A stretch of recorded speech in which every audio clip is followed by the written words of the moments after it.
Everyone, welcome back to my channel BU study point. आज का हमारा टॉपिक है गॉथिक नॉवल।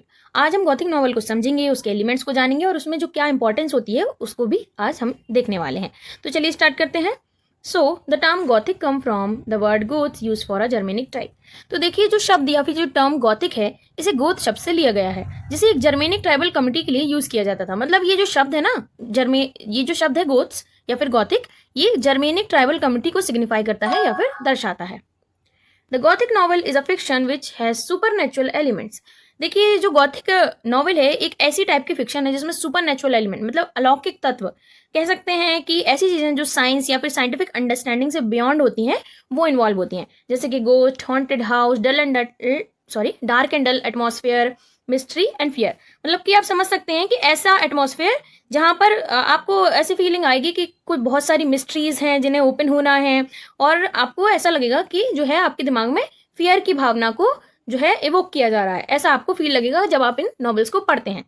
तो इनका जो मेन फीचर होता है वो यही होता है कि आपके माइंड में जो है क्या फियर को जो है इंक्रीज करना चाहती हैं। गॉथिक का मतलब ही फियर से आप डिनोट कर सकते हैं। गॉथिक का मतलब आप डरावना बोल सकते हैं। तो गॉथिक का क्या जो है आप समझ सकते हैं, मतलब कि ये फियर, मिस्ट्री और मतलब आप समझ सकते हैं कि ये हॉरर चीज़ों से जो है बिलोंग करती है ये novel. It evoke fear and suspense and uncertainty in the mind of reader. ये जो नॉवेल्स होती हैं ये रीडर्स के दिमाग में डर, संदेह और शक जैसी भावनाओं को जो है उजागर कर देती हैं या फिर इवोक कर देती हैं, क्योंकि इनका काम यही होता है। देखिए, जब इसमें एटमॉस्फेयर ही देख सकते हैं आपकी, डार्क एंड डल एटमॉस्फेयर होता है, हॉन्टेड हाउसेस का यूज किया जाता है, तो आप समझ ही सकते हैं कि ये एक सीधा सीधा आपको सिग्निफाई कर रहा है कि आपके लिए जो ऐसा एनवायरनमेंट क्रिएट किया जा रहा है जो राइटर है उसके द्वारा, जो डर को, संदेह को, शक जैसी भावनाओं को रीडर के अंदर, मतलब जो आप पढ़ रहे हैं, आप रीडर हैं, अगर आप पढ़ रहे हैं तो आपके अंदर वो ऐसी ही भावनाओं को जगाना चाहता है। तो यही इस नॉवल का मेन उद्देश्य होता है। अब हम जानेंगे एलिमेंट्स ऑफ गॉथिक नॉवल। अब हम जानेंगे कि क्या क्या एलिमेंट्स होते हैं गॉथिक नॉवल के। So let's start. These novels are set in castle, mansion and abbeys. In novels को मेजरली जो है बड़े बड़े कैसल मतलब कि किलों में या फिर मैंशंस में, मैंशंस मतलब जो बड़ी बड़ी हवेलियां होती हैं ना उनमें, या फिर मठों में, वो ऐसी जगहों में इन्हें सेट किया जाता है। मतलब इनकी सेटिंग्स को रखा जाता है, मतलब इनको प्लेस किया जाता है ऐसी जगहों पर जो कि एक डार्क एंड डल एटमॉस्फेयर को क्रिएट कर रही होती हैं।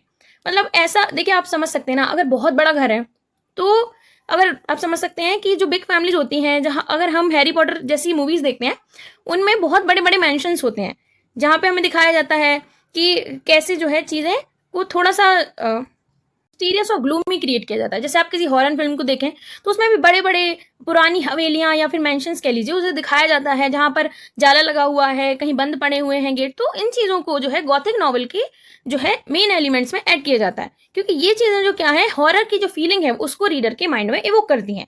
So these novels are set in castle, mansions and abbeys. That's why इन्हें जो है ऐसी जगहों पर सेट किया जाता है जो थोड़ा सा आपको ग्लूमी एटमॉस्फेयर प्रोवाइड कर सकें। द टाइम पीरियड और settings are usually placed in medieval period. देखिए, इसका जो मेजरली टाइम पीरियड और इसकी जो सेटिंग्स होती हैं उसको मेजरली जो है मेडिवल पीरियड में सेट किया जाता है। देखिए, इसका मेन रीजन क्या है।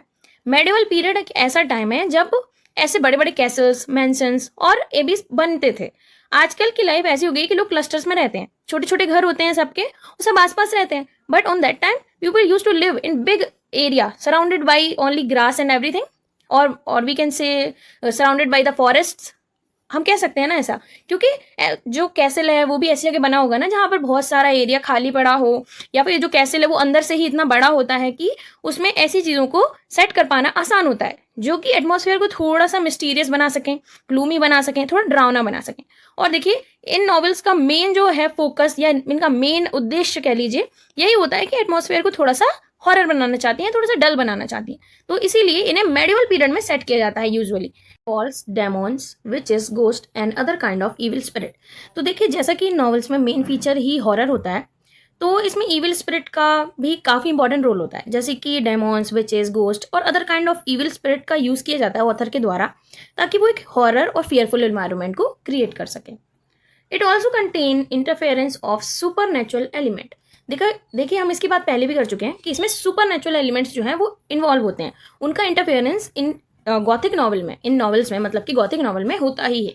अगर वो नहीं होंगी तो ये गॉथिक नॉवल ही नहीं कहलाएंगी। सुपर नेचुरल एलिमेंट्स का इन्वॉल्वमेंट होता है, इंटरफेरेंस होता है इन नॉवेल्स में।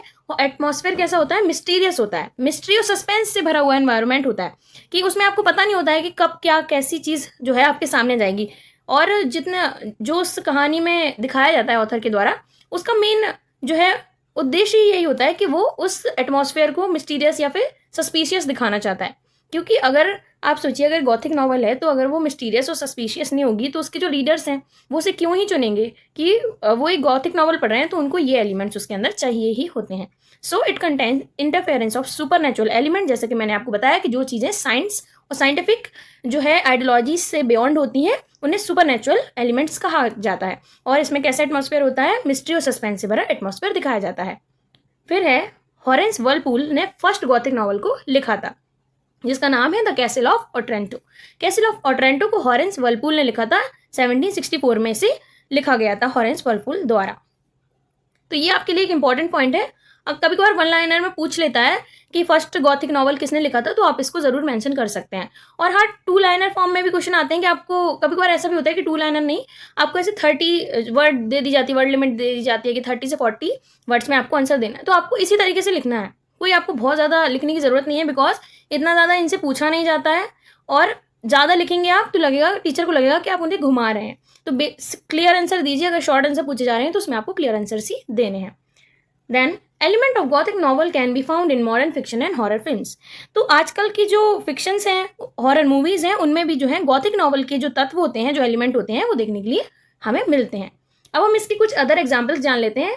यहाँ पर मैंने 2 एग्जाम्पल दिए हुए हैं। एक देखिए, एक एग्जाम्पल है बिलव्ड और दूसरा एग्जाम्पल है द हंग्री स्टोन। तो जो ये बिलव्ड एग्जाम्पल है, ये एक अमेरिकन जो है नॉवलिस्ट द्वारा लिखा गया है। बिलव्ड जो नॉवल है वो एक अमेरिकन नॉवलिस्ट द्वारा लिखा गया है जिनका नाम है टोनी मॉरिसन।